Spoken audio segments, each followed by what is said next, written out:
జేజేకే యానిమేలో సుకునా body మీద ఉన్న tattoos యొక్క రీజన్ ఏంటి? సుకునా బాడీ మీద ఉన్న బ్లాక్ లైన్స్ కు 2 మెయిన్ రీజన్స్ ఉన్నాయని ఫ్యాన్స్ చెప్తున్నారు. అతను డైరెక్ట్ గా కన్ఫర్మ్ చేయలేదు, కానీ సిరీస్ లో హింట్స్ ఉన్నాయి. First historical criminal marks. జేజేకేలో సుకునా హియాన్ ఎరా నుంచి వచ్చిన సోర్స్. అప్పటి జపాన్ లో దొరలకి టాటూస్ వేయడం ఒక పనిష్మెంట్.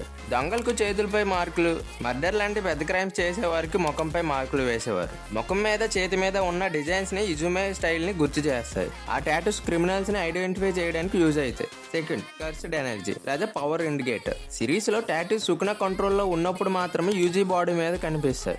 సో అవి కర్స్డ్ ఎనర్జీ మేనిఫెస్టేషన్ లాంటిది. టాటూస్ చాలా ఇంటెన్సిఫై అవటం, డొమైన్ మ్యాలోలెన్స్ రైన్ ప్యాటర్న్ కూడా సిమిలర్ గా ఉంటాయి. కాబట్టి అవి 10 కర్స్డ్ టెక్నిక్స్ ని యాంప్లిఫై చేయడం లేదా ఎనర్జీని రిప్రజెంట్ చేయడం అనుకుంటారు. Last the visual cue. Practical గా యూజీకి సుకునాకి డిఫరెన్షియేట్ చేయడానికి మేనా మాగ్రం యూజీ బాడీలో సుకునా ఎంటర్ అయినప్పుడు మార్కులు రావడం ఆడియన్స్ కి క్లియర్ గా సిగ్నల్ ఇచ్చారు. సో సింపుల్ గా చెప్పాలంటే టాటూ సుకునా క్రిమినల్ పాస్ట్ ని సింబలైజ్ చేస్తాయి. 10 మాసివ్ కర్స్డ్ ఎనర్జీని విజువల్ గా చూపిస్తాయి.